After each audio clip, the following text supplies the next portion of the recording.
Bonjour, je vous présente cet ouvrage, cours de Victor Delbos, le spinozisme.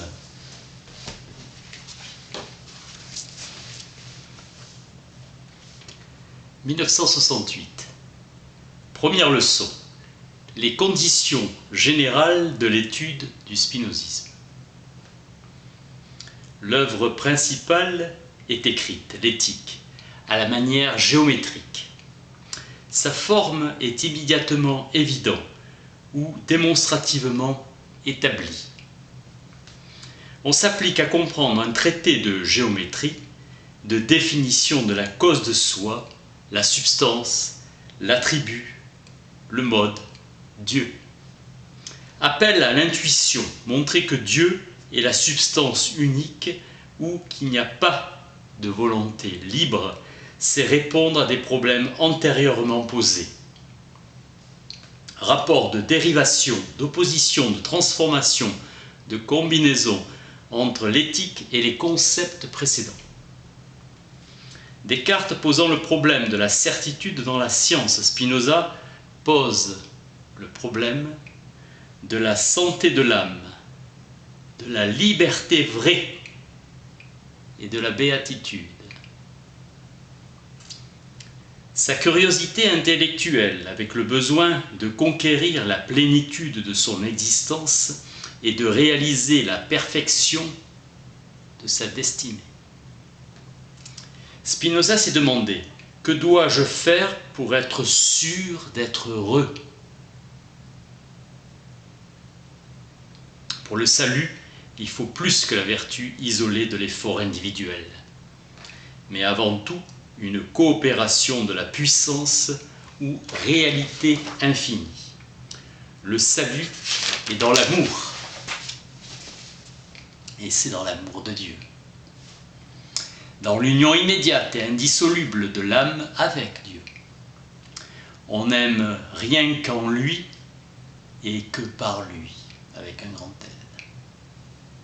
Cette affirmation se reproduit dans son œuvre. Cela ne dépend pas de l'autorité révélée et d'un commandement externe. C'est la connaissance rationnelle qui l'établit. Nous sommes des modes de sa substance. Seule une métaphysique panthéiste justifie la solution vraie du problème. Intuition de sa part qui sera par la suite ordonnée et fixée dans des concepts. Cette organisation, il la doit à Descartes, mais Spinoza apporte une pensée spécifique et même opposée à Descartes. Influence aussi de la littérature juive, la Kabbale et du néoplatonisme panthéiste et naturaliste de la Renaissance. Dans le court traité, l'essentiel de sa doctrine est déjà formé, noyau de conception primitif qui est au centre de l'organisation du système. Ébauche visualisant les progrès ultérieurs. Deuxième leçon. Principe de l'unité de substance. Proposition numéro 14. Il ne saurait y avoir, et l'on n'en peut concevoir, d'autre substance que Dieu. Proposition 18. Dieu est la cause immanente, non transitive de toute chose. Rien n'existe hors de Dieu. Existe-t-il un être souverainement parfait qui ne soit limité par aucun autre? L'entendement et la raison sont d'accord pour répondre qu'il existe un tel être et que cet être est la nature conçue comme une éternelle, infinie. Il n'y a qu'une substance unique qui subsiste par elle-même et qui le soutient de tous les attributs réels.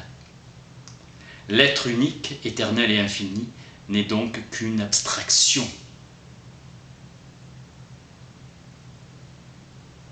L'être infini n'est rien. Ainsi, Dieu est la cause immanente des êtres qu'il fait être et il forme avec ceux un tout, le tout, avec un T majuscule. Dialogue. Conception de l'unité de substance étrangère et opposée à Descartes. Spinoza pose l'équation de Dieu et de la nature unité foncière et infinité de la nature, afin de pouvoir égaler la nature à Dieu. Il attribuera dans le court traité à la nature les mêmes caractères qu'à Dieu, attribut infini, dont chacun en son genre est parfait. Affirmation de l'unité et de l'infinité de la nature identifiée avec Dieu, Dieu ou la nature. Selon Sigvart, cette idée de la nature une et infinie vient de Giordano Bruno, thèse de 1866. Ou selon l'auteur, d'autres philosophes comme Patrizzi, Cesalpini, Campanella. Ou le panthéisme de la Renaissance, ayant tendance à libérer l'étude de la nature de toute limite imposée du dehors et libérant ainsi la nature de toute limite. La philosophie de Descartes, moyen d'initiation à la vérité, sera employée comme instrument à convertir sa pensée en doctrine. Pour Descartes, il ne faut rien admettre qui n'eût été établi par de solides raisons. Éclaira Spinoza pour l'explication de la nature. Il rationalisera ainsi l'intuition qui est à l'origine de son système. Troisième leçon. La justification rationnelle du principe de l'unité de substance. Pure intuition, sans valeur philosophique rigoureuse, se servant du cartésianisme pour se convertir en doctrine. Se pose alors pour Spinoza le problème capital du salut de l'âme. La solution est dans l'amour de Dieu. Union immédiate et entière de notre être avec l'être infini. Le cartésianisme est le principal instrument de la constitution du système de Spinoza. Dieu, cause première de toute chose, et aussi cause de soi-même, se fait connaître lui-même par lui-même, alors que Thomas d'Aquin avait écrit que Dieu, a priori, n'a pas de cause. Donc l'existence de Dieu ne fait qu'un avec son essence. Il n'y a point d'être en dehors de Dieu. Nulle substance ne peut être donnée ni conçue par cause de soi, ce dont la nature ne peut être conçue que comme existante. Par substance, ce qui est en soi est conçu par soi, ce dont le concept n'a pas besoin pour être formé de concept d'une autre chose. Attribut ce que l'entendement perçoit d'une substance comme constituant son essence. Dieu, être absolument infini, substance constituée par une infinité d'attributs dont chacun exprime une essence éternelle et infinie. Une substance est ce qui est en soi conçu par soi. Une substance ne peut être produite par une autre substance. Donc, toute substance est nécessairement cause de soi. Spinozisme, prolongement presque immédiat du cartésianisme. Dieu ne saurait requérir de cause antérieure à lui-même. Dieu n'a besoin d'aucune cause efficiente pour exister. Descartes fournissant les éléments de la définition que l'éthique donne de la cause de soi. Une substance n'a besoin que de soi-même pour exister. Il n'y a que Dieu qui soit tel. Rien ne peut exister sans sa puissance. Spinoza s'efforce de démontrer que toute substance est infinie et ce n'est pas à Dieu qu'il pense. La pensée peut être dite également attribut principal ou substance de l'âme. L'étendue peut être dite également attribut principal ou substance des corps. Pour Descartes, un même attribut peut appartenir à une pluralité de substances. Pour Spinoza, toute substance est infinie et il ne peut exister qu'une substance de même attribut. Pour Descartes, je suis sûr de l'existence de mon esprit parce que je pense et le propre de mon esprit est d'être une substance pensante. Spinoza, au contraire, toute substance est infinie, il n'y a qu'une seule substance pensante, qu'une seule substance étendue. Pour Spinoza, une substance comprend en elle la totalité de l'attribut qui la constitue ainsi. Il y a des substances infinies, chacune en son genre, des substances absolument distinctes et irréductibles. Cette infinité est susceptible d'être rapportée à l'être divin. Dieu est un être duquel sont affirmés des attributs infinis dont chacun est en soi genre infini. Pour Descartes, Dieu enveloppe nécessairement l'existence. Au contraire, Spinoza, l'essence éternelle et infinie qu'exprime chaque attribut de Dieu est une essence de substance, propriété de Dieu, unique, éternelle, immuable, cause de toute chose, prédétermine toute chose, et celle rapportée aux attributs, l'existence par soi, la causalité, l'immutabilité. Celle en relation avec tel attribut, la sagesse, l'omniscience, en relation avec l'attribut de la pensée pour la sagesse et en relation avec l'attribut de l'étendue pour l'omniscience. Spinoza veut établir qu'il n'y a que Dieu qui existe par soi.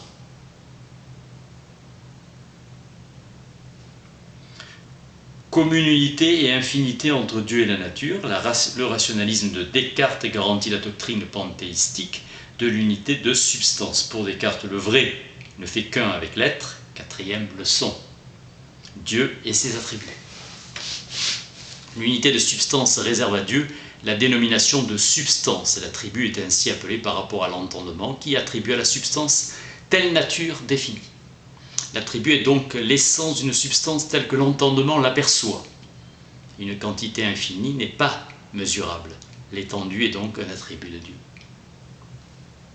La pensée, second attribut connu, devrait être égale à l'étendue, mais Spinoza consacre en fait la prééminence de la pensée sur tous les autres attributs possibles. La pensée enveloppant et exprimant toute la réalité. Pour la philosophie spinoziste, tous les attributs sont souverainement intelligibles. On parlera de rationalisme et non d'idéalisme, comme Pollock. Pour Edward Hertmann, faisant des attributs de simple façon dont l'entendement se représente la substance divine. Contredite par il n'existe rien hors de l'entendement, sinon les substances ou ce qui revient au même, leurs attributs et leurs affections. Pour Spinoza, l'intellect, mode de Dieu, est incapable de produire la vérité des essences. Spinoza conçoit la cause comme raison et la puissance comme essence. Il professe un réalisme rationaliste. Les attributs sont identiques à Dieu, ils sont Dieu. Aversion profonde pour l'anthropomorphisme. L'étendue et la pensée appartiennent à Dieu de droit. Cinquième leçon. Dieu et ses modes, Dieu est la cause immanente, non transitive de toute chose. Distinction entre nature naturante et nature naturée, empruntée aux thomistes. Entre Dieu, être extérieur aux substances et des modes. Il distingue la nature naturelle, naturée, la nature naturée, universelle, des modes dépendant immédiatement de Dieu et la nature naturée particulière se rapportant à Dieu que médiatement. Sixième leçon, le Dieu de Spinoza. Dieu n'est agité d'aucun des sentiments humains. Dieu est cause des choses au même sens où il est cause de soi, contredisant l'idée de création. Dieu n'a produit des choses en vue de fin. Dieu n'a ni intelligence, ni volonté. Dieu existe et produit des choses essentiellement intérieures. Il ne supprime pas la liberté, il la crée. Libre égale être déterminé à agir que par soi. Théorie de Descartes d'une volonté indifférente de Dieu. Septième leçon. L'âme humaine, influence de l'âme sur le corps. Huitième leçon. Nature et degré de la connaissance. La connaissance assure à l'homme l'objet suprême de ses tendances. La fin de toutes les sciences et la perfection humaine. Il y a 3 degrés de connaissance par opinion, fondés sur des raisonnements et absolument clairs et distincts. Une est sujette à l'erreur, les autres ne peuvent nous tromper. Une nouvelle serait l'intuition. Le savoir assure la vie bienheureuse. La vérité des idées exprime l'action propre de l'âme. Pardon. 9e leçon. La nature humaine et la loi de son développement. Félicité et salut de l'homme, le libre arbitre n'est qu'une fiction. nous rapportons à nous-mêmes la faculté de produire des actions conformes à nos désirs, en fait, c'est l'ignorance des causes réelles qui les engendre. La connaissance vraie constitue ainsi sa liberté. L'homme poursuit ce qui sert à sa conservation. La vie est la force par laquelle les choses persévèrent dans leur être. Nous tendons vers notre conservation et non vers notre anéantissement. En s'appropriant les causes de joie et en rejetant les causes de tristesse. Antériorité du désir par rapport à la connaissance. 10e leçon. Les affections humaines, la servitude de l'âme, les passions sont nos premières affections.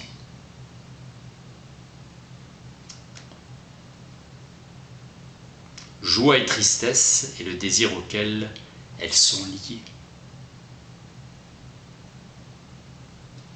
Accroître sa puissance par la joie et la diminuer par la tristesse.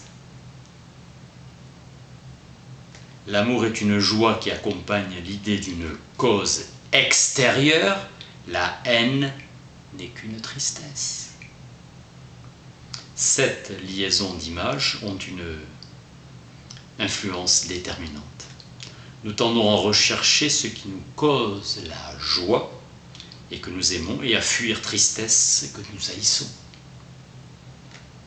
11e leçon. Les affections humaines, la liberté de l'âme et la félicité de la vie présente. Les notions de bien et de mal ne sont que des façons de penser bonnes ou mauvaises. Le principe de la vertu ne peut être que dans l'effort. Rechercher ce qui peut servir à la conservation et à l'accroissement de notre âme utile. Plus il y a de vertu.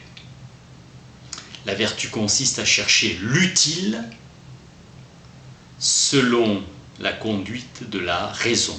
Ex ductu rationis. Comprendre est la vertu absolue de l'âme, car l'âme a pour essence de connaître autant que ses idées sont adéquates. La puissance d'agir est levée à son maximum, c'est-à-dire produite ou réglée par la raison.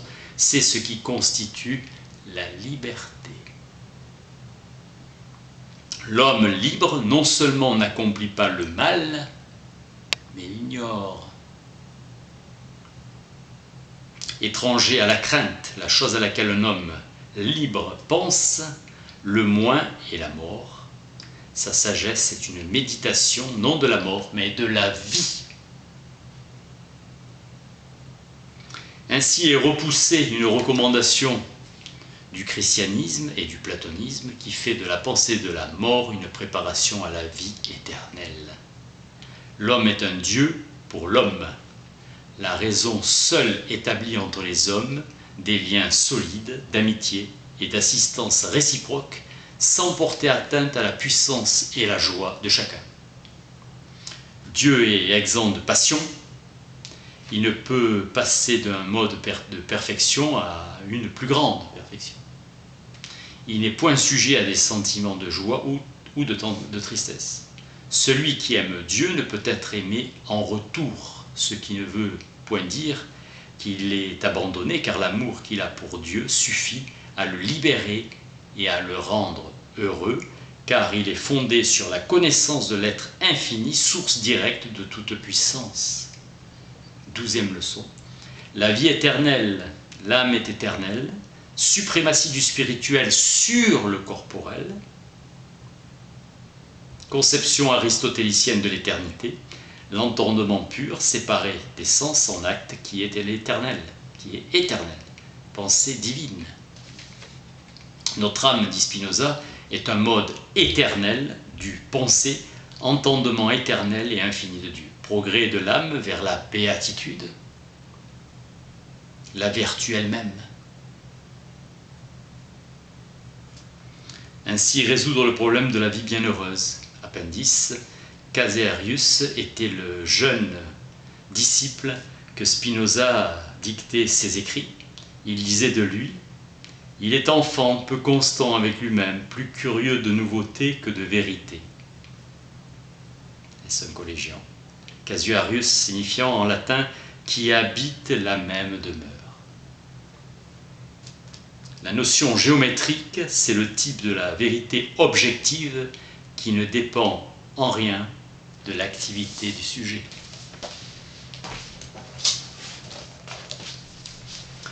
Cours de Victor Delbos, le spinozisme.